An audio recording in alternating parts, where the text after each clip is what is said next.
I am extremely delighted to be here with you, and thank you very much for giving me this honor to inaugurate this conference.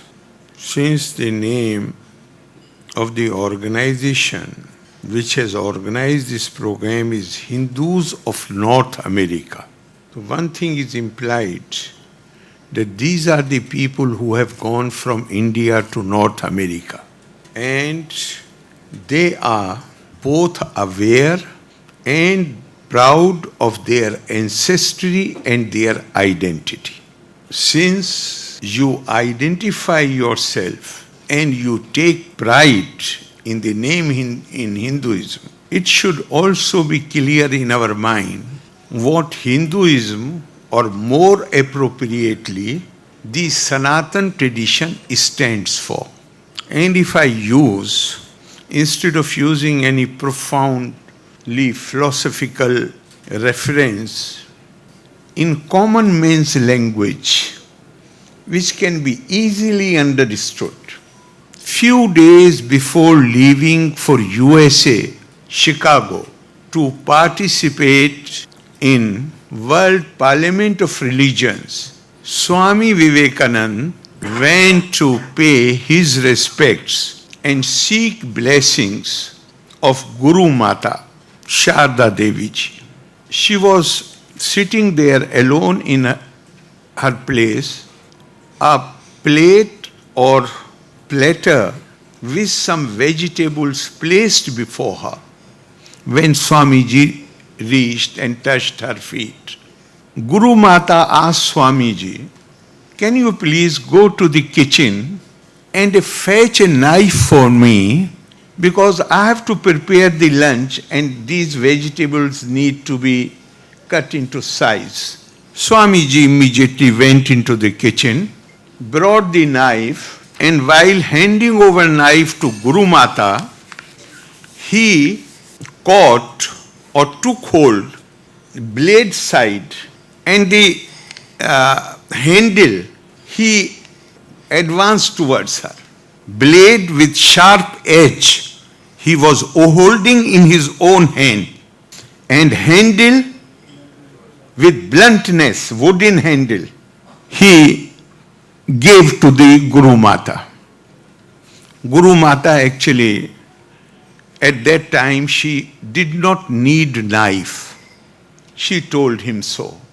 She said, since you are going to America to expound the principles of Hinduism, the principles of the values of Sanatan tradition, therefore I wanted to check your competence, your ability, whether you have reached that stage where you can expound these values to others.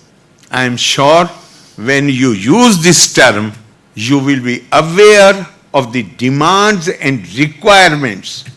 Because this is, to give you a personal example, about 12 years back, a leading Muslim figure of Uttar Pradesh, who dabbles both in religion and politics, and who had floated an organization only a few months back, came to see me. He sought appointment. I said, "Most welcome, please come." He came and he tried to plead with me that, he said, yes, there may be many wrongs in our approach, in our thinking. But instead of pointing out that, if you join us, I was not a member of any political party, if you join us, then we can benefit from your guidance, from your experience, from your understanding of things. I said, I will take decision to join you. I won't think even for a minute. Just make one promise to me. He said, what?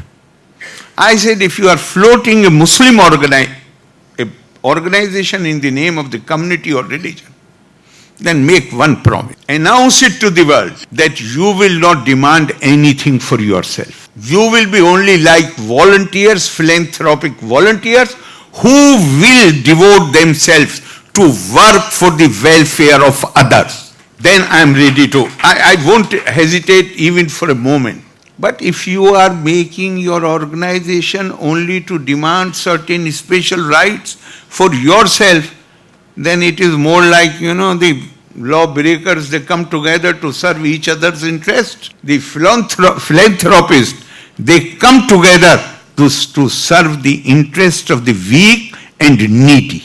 So I am sure you will recognize the significance of the word, of the term, because don't forget that this name is associated. There have been many civilizations older than us, but this is the only continuum. In human affairs, who are respected, who are given respect? Not, if I use the words of Swami Vivekananda, not those who live for themselves. Only those who live for others, they are respected by the human society. So I am confident that you must have, when you decided to start this organization, you must have thought about it, and I hope and pray that you will live up to the values and ideals of what Hinduism stands for, and what basically, this again Swami Vivekananda himself has said, that today, originally he said, I would like to use the word Vedantist or Vedantic, because this word, even not just Swami Vivekananda, even Sir Sayyid, more than 100 years back, he was member of the Central Legislative Assembly during the British period. He served there for 6 years. And after completion of his term, the first reception was given by Arya Samaj people of Gurdaspur to acknowledge his services. And at that meeting, he told the Arya Samajis, he said, thank you very much, you are honoring me. You are recognizing, acknowledging the services which I have rendered in the Central Assembly. But my complaint, serious complaint against you is, why don't you call me a Hindu? I do not consider Hindu is a religious term. Hindu is a geographical term. Anybody who is born in India, anybody who lives on the food which is produced in India, anybody who drinks water from the rivers of India is entitled to call himself a Hindu. And you must call me a Hindu. But when I go outside, here, because of certain compulsions of the British time, when even the citizens' rights were decided on the basis in which community you were born, therefore even Mahatma Gandhi was forced. He had no option but to use this terminology, Hindu, Muslim, Sikh, Isai, aapas mein hai, bhai bhai. No, it was perfectly fine for that period. Why? Because Britishers had made that the basis for deciding even the ordinary rights of the citizens. They were decided on that basis. Separate electorate was there. Reservations were there. How to keep society, how to ensure that this society remains eternally divided so that our rule persists. Fortunately, now we are free, we are independent. Now we can live with dignity, with sense of equality. There must be fraternity, and therefore many places, this is not the first place, when I have asserted that now instead of talking for the Britishers, the religious identity, religious community, social community was the building block of the nation. Under our new constitution after independence, individual citizen is the building block of the nation. Therefore now, stop talking about this unity, talk about national unity, talk about Indian unity. We are all Indians, and as far as our rights are concerned, it is immaterial in which family, in which community we are born. Our constitution does not take that into consideration while deciding about the equal rights which it confers on us. Another point, if I may be allowed to make, is that I said that this is the only civilization which is not only ancient, but it is continuous. And it has been rightly been noted that Indian society is not only Prachin, it is also Mrityunjay. It has the capability and capacity to renew itself.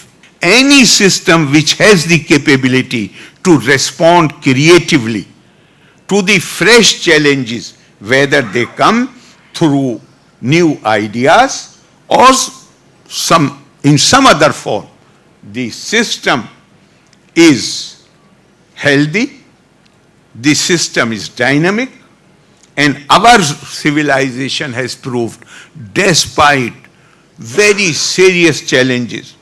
Gurudev Rabindranath Tagore said, I love India, not because I cultivate the idolatry of geography.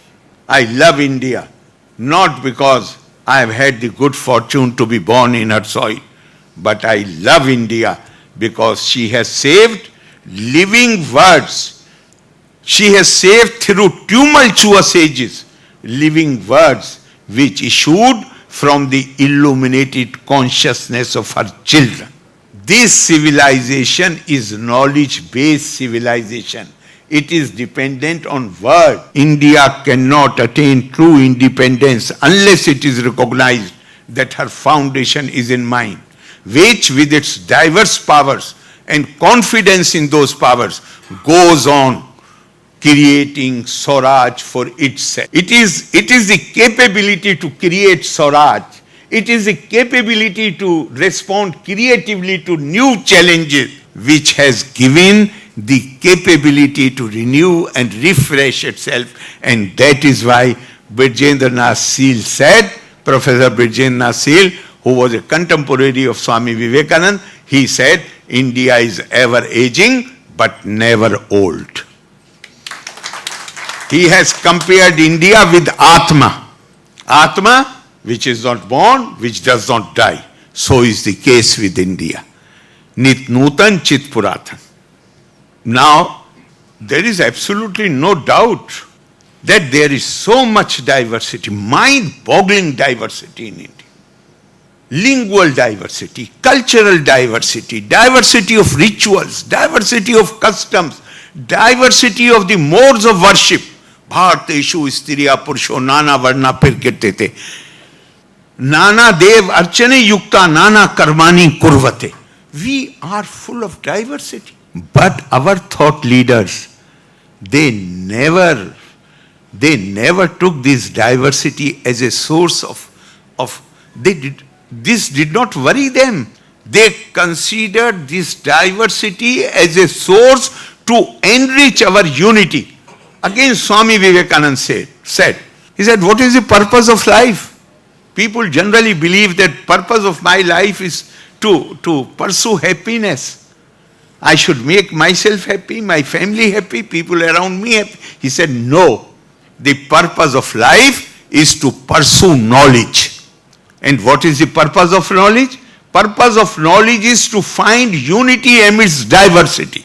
Diversity is the law of nature. Unity is our need. Earlier we needed unity to survive. Now we need unity to progress towards prosperity. That is the reason when India was going to be free, the prophets of doom were saying that India will not be able to maintain its freedom even for few years. It will break into pieces. They will be fighting among themselves. We have proved them wrong. And today, India has not only been able to save its freedom, strengthen its democracy, strengthen its system, but today, India, not only the presidentship of the G20, those who ruled over us for 200 years, today a person of Indian origin they ruled over us with the help of brute force, sword. And today a person of Indian origin is Prime Minister of that country with the power of votes, not brute force. Today, a person of Indian origin is the vice president of the most powerful nation in the world. Not through brute force, through votes. Now, all those prophets of doom, those who predicted darkness for India, those who said that India will be divided into hundreds of pieces, they feel upset. And that is why you see all these conspiracies where all kind of negative propaganda they indulge in. They try to make documentaries, they try to indulge in other propaganda. Why don't they make documentary? You know, for when the Britishers came to India, what was the share of Indian GDP in the international economy? 27%. 1700, 1800 it was 23%. By the time they left us, our share was not even 3%. Our level of literacy has come down to, I don't exactly remember, 6 or 7%. Our 17%. And our average age was merely 27 years. There is a very good book. I don't remember the name of the author. In the book, the author says that 200 years before Christ, the Roman journals and opinion leaders made serious complaint against the establishment of Roman Empire, accusing them of transferring the gold and wealth of Rome to India. Why? Because these people have become used to luxurious way of living. Their women need muslin to wear. They need Indian spices for their food. When this was happening? 200 years before Christ. India was not a poor country. If all these people from outside came to India, they came to India only because India's fabulous wealth attracted them. And then by the time 1947 came, we almost became an icon of poverty of the South, in the South Asia. And now everything is changing. It is not only politics, it is not only G20, it is not only Prime Minister and Vice President. More important than that is that today, in today's world, even politics is being influenced by NMCs. And most of the MNCs, multinational companies today, are being headed by persons of Indian origin. They are realizing the potential of India. And one good thing about us is that the world knows from our history that if we are powerful, then our power can never become a threat for anybody in the world. We have never used this power to dominate over others. Rather, we believe in Aham Brahmasmi Tattvamasi. We believe in the potential divinity of man, woman. We believe everybody has that potential, and therefore our value system, our tradition obliges us to treat Deho Devalaya Prokto Jivo Deva Sada Shiva. We treat every being as dwelling place of the Supreme Spirit. There is no way we can ever think of dominating, suppressing or oppressing anybody. And that is why Mahatma Gandhi had said that a prostrate and fallen India can be of no use to herself, cannot be of any use to the world. I want to see a free and strong India, which, if need arises, can sacrifice itself so that mankind, so that humanity can be saved. India has that tradition.